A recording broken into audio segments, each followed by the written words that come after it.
Hi guys. तो आज सुबह से एक बहुत जंग छिड़ गया है UEFA super league European super league और यूएफए चैंपियंस लीग के बीच में। तो एक्चुअली इसको समझते हैं कि एक्चुअली ये हो क्या रहा है ना। फुटबॉल चेंज हो रहा है, इवॉल्व हो रहा है, क्या क्या क्या हो क्या रहा है यहाँ पे, ठीक है।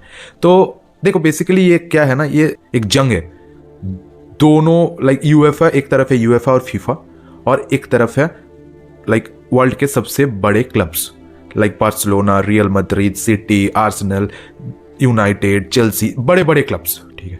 अब ये क्यों हो रहा है मैं बताता हूँ।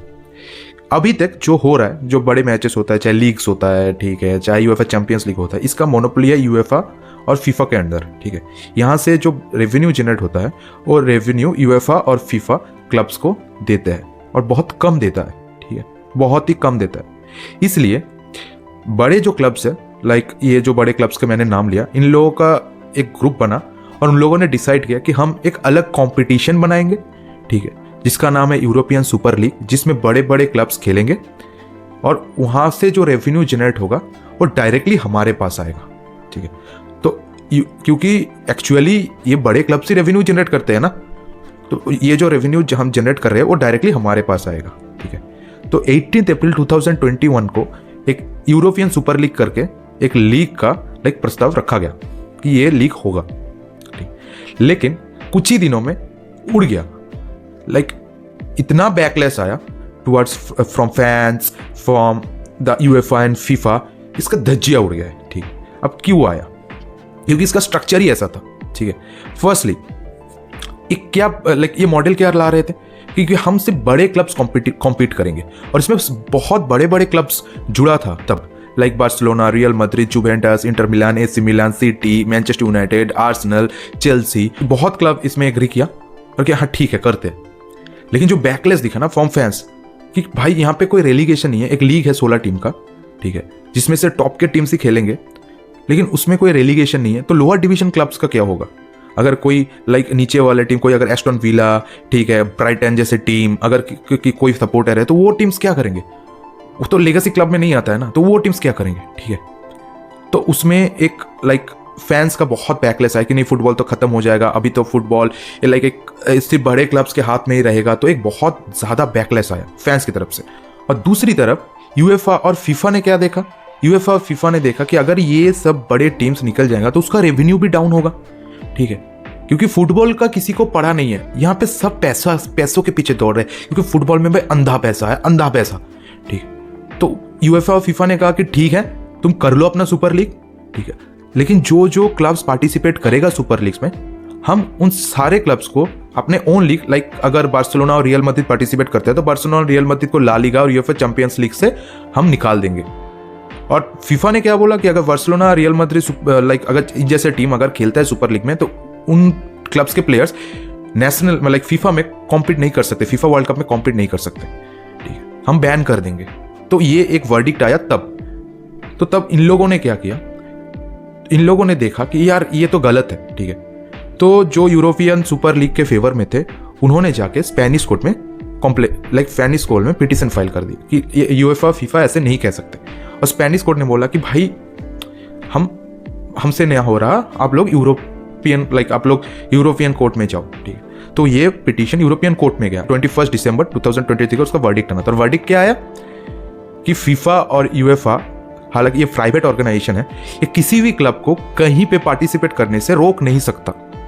दिस इज द वर्डिक्ट, ठीक है। मतलब अगर ये जो सारे क्लब्स अगर यूरोपियन सुपर लीग करना चाहते हैं तो कर सकते हैं, वे फ्री है। ये अपना सुपर लीग बनाए, कोई भी लीग बनाए, ये कुछ भी बनाए कर सकता है, लेकिन यूएफए और फीफा इनको बैन नहीं कर सकता। ये यूएफए और फीफा का मोनोपोली अभी नहीं चलेगा।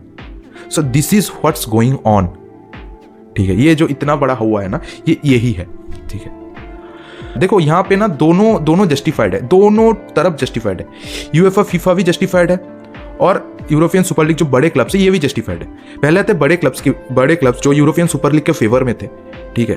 वो क्यों जस्टिफाइड है? क्योंकि यूएफए और फीफा जो रेवेन्यू जनरेट करते हैं उसका बहुत ही स्मॉल अमाउंट लाइक बड़े क्लब्स को जाता है। और इसने जो FFP लगा रखा है, फाइनेंशियल फेयर प्ले, इसमें से लाइक बारसा अभी फिलहाल लाइक सफ़र कर रहा है, ठीक है। बहुत सारे ऐसे क्लब सफ़र करता है, ठीक है, फाइनेंशियल फेयर प्ले की वजह से, क्योंकि रेवेन्यू फीफा और यूएफए डिस्ट्रीब्यूट नहीं करता अच्छी तरीके से, क्योंकि जो इन क्लब से ही तो रेवेन्यू आता है ना, तो उन क्लब को तो अच्छा रेवेन्यू नहीं जा रहा है, तो उनका भी सोचना जायज़ है भाई, ठीक है, हमसे रेवेन्यू आ रहा है और हम अपना खून पसीना लगा रहे हैं, हमको पैसा नहीं मिल रहा है, तो हम नहीं खेलेंगे भाई, हम अलग लीग बनाएंगे, अपना रेवेन्यू खुद जनरेट करेंगे। उनका पॉइंट ऑफ व्यू भी ठीक है। लेकिन अभी जो फीफा और यूएफए जो बोल रहा है, इनका पॉइंट ऑफ व्यू भी ठीक है, ठीक है, क्योंकि यूएफए और फीफा का तो एक मोनोपोली चलता है भाई, सबको पता है, यहाँ पे सिर्फ पैसा ही बात करता है, ये सबको पता है, ठीक है, जो फॉलो करते हो सबको पता है, यहाँ पे इन लोगों का एक मोनोपोली चलता ही है, ठीक है। लेकिन अभी इन लोगों का भी तो लाइक जायज़ है ना कि भाई ठीक है, अगर आप सिर्फ बड़े क्लब्स खेलेंगे तो इन छोटे क्लब्स का क्या होगा। अभी जो एस्टन विला इस सीजन में उठ के आ रहा है, अभी जिरोना आ रहा है ला लीगा में, ठीक है, ब्राइटन है, इन जैसे क्लब्स का क्या होगा, न्यूकासल यूनाइटेड है, ये जो अभी आ रहा है, अभी जो अच्छा लगता है, एक फुटबॉल एक कॉम्पिटिटिवनेस है, एक कॉम्पिटिटिवनेस है, छोटा क्लब्स आता है, बड़े क्लब्स के अगेंस्ट कॉम्पीट करता है, ठीक है, ये कॉम्पिटिटिवनेस तो चला जाएगा ना फुटबॉल से। अब फुटबॉल तो सबका रहेगा नहीं, फुटबॉल सिर्फ बड़े क्लब्स का हो जाएगा, फुटबॉल सिर्फ रिच क्लब्स का हो जाएगा, मतलब रिच और रिच होंगे और पुअर जो क्लब्स है उसका कोई लाइक अस्तित्व है, उसको रहेगा ही नहीं। सो ये है यूएफए और फीफा का लाइक पॉइंट ऑफ व्यू, जो वो भी करेक्ट है, तो दोनों तरह करेक्ट है। लेकिन अभी जो आज वर्डिक्ट आया ना, या लाइक यूरोपियन कोर्ट की तरफ से, इसमें साफ बोला गया कि यूएफए फीफा बैन नहीं कर सकते, लेकिन इसका मतलब ये नहीं है कि ये लोग सुपर लीग या फिर किसी भी लीग अब किसी भी लीग का ये प्रमोट कर सकते हैं या फिर ऑथराइज कर सकते हैं, क्योंकि एक लीग स्टार्ट करने में बहुत टाइम लगता है, ठीक है।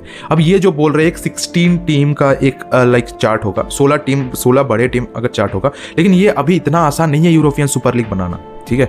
अगर जो लोग हो रहे हैं फुटबॉल का डायमेंशन चेंज होगा, जो भी होगा, इतना ईजिली नहीं है, क्योंकि जो टीम पहले थे यूरोपियन सुपर लीग के फेवर में, 2021 में जो भी अभी प्रीमियर लीग के क्लब्स है वो सभी बैकआउट कर गया है, कोई प्रीमियर लीग के क्लब्स नहीं है यूरोपियन सुपर लीग के फेवर में, ठीक है, ये तो पहली बात है, ठीक है। दूसरी बात, बहुत सारे इटालियन क्लब्स जो है पहले थे like AC Milan, Inter Milan, वो भी अपने पोजीशन से बैकआउट कर गया कि वो भी यूरोपियन सुपर लीग नहीं कर सकते। रोमा और बुंदेसलीगा ने भी बोल दिया कि हमारे भी कोई क्लब्स हम लोग पार्टिसिपेट नहीं करेंगे यूरोपियन सुपर लीग में। तो अभी क्या यूरोपियन सुपर लीग कौन करेगा? बार्सिलोना और रियल मैड्रिड। अगर बड़े क्लब्स के नाम आता है तो अगर हम स्पेन से देखें तो बार्सिलोना और रियल मैड्रिड और एथलेटिको मैड्रिड हम पकड़ ले, उसके अलावा कोई है नहीं। प्रीमियर लीग का कोई क्लब्स खेल नहीं रहा है, बुंदेसलीगा का क्लब भी बोल रहे हैं कि नहीं हम नहीं खेलेंगे, ठीक है। उधर से इटालियन जो क्लब्स है वो भी मना कर रहा है, लाइक जुवेंटस जो भी है, नहीं हम बैकआउट करके। तो तुम ये जो 16 टीम लाओगे यूरोपियन सुपर लीग का, कहां से लाओगे और रेवेन्यू कहां से जनरेट करोगे, ठीक है। और फिर वो तुम बोल रहे हो कि हम यूरोपियन सुपर लीग फ्री में देंगे देखने के लिए, ठीक है, सिर्फ स्पॉन्सरशिप से पैसा कमाएंगे या फिर जो भी है, कैसे होगा, रेवेन्यू कैसे कमाओगे, ठीक है। तो यहाँ पे बहुत सारे ग्लिचेस है, ठीक है। तो फिलहाल माजरा यही है, अभी यही चल रहा है, ठीक है, अभी यही हो रहा है। लेकिन मुझे जो लगता है, मेरा पर्सनल जो ओपिनियन है, यूरोपियन सुपर लीग अभी बहुत देर है भाई, बहुत देर है, ठीक है। अभी बहुत से टीम बैकआउट कर चुका है, ठीक है। ये इतना आसान नहीं होगा यूरोपियन सुपर लीग बनाना। फुटबॉल का डायमेंशन हाँ चेंज हो रहा है, चेंज भी होगा, लेकिन टाइम लगेगा, ठीक है। फुटबॉल अभी जो प्रॉब्लम है वो है प्लेयर्स का, ठीक है, क्योंकि अभी प्लेयर्स इंजर्ड हो रहे हैं, बहुत सारा फुटबॉल ऑलरेडी हो रहा है, हफ्ते में 2-2, 3-3 मैचेस हो रहे हैं, ठीक है, एक टीम का। तो प्लेयर्स तो इंजरी कॉन्सर्न हो ही रहा है, ठीक है, एक सीजन प्लेयर आउट हो जा रहा है, तो प्लेयर्स का मेन इशू है, ठीक है, वो भी देखना चाहिए। सिर्फ पैसों के पीछे ये प्राइवेट ऑर्गेनाइजेशन भाग रहा है। देखो, किसी का फुटबॉल का कोई फिक्र नहीं है भाई, ना यूएफए फीफा फुटबॉल के बारे में सोच रहा है, ना यूरोपियन सुपर लीग जो भी है, ये बड़े क्लब्स के जो ओनर्स है ये फुटबॉल के बारे में सोच रहा है। नहीं भाई, ये सभी दौड़ रहे हैं पैसे कैसे कमाए, कैसे रेवेन्यू जनरेट करे। फुटबॉल के यहाँ पे बात ही नहीं हो रहा है, ये तो फुटबॉल को सिर्फ सामने रखा गया है और ये एक जस्ट बिजनेस मॉडल है। अब कौन सा बिजनेस मॉडल स्ट्रॉन्गर होगा, कौन सा बिजनेस मॉडल के हाथ में पावर ज्यादा होगा, वो देखने वाली बात है, ठीक है ना। आई थिंक आप लोगों को समझ में आया कि इशू क्या था और क्या हो रहा है, ठीक है। Stay tuned.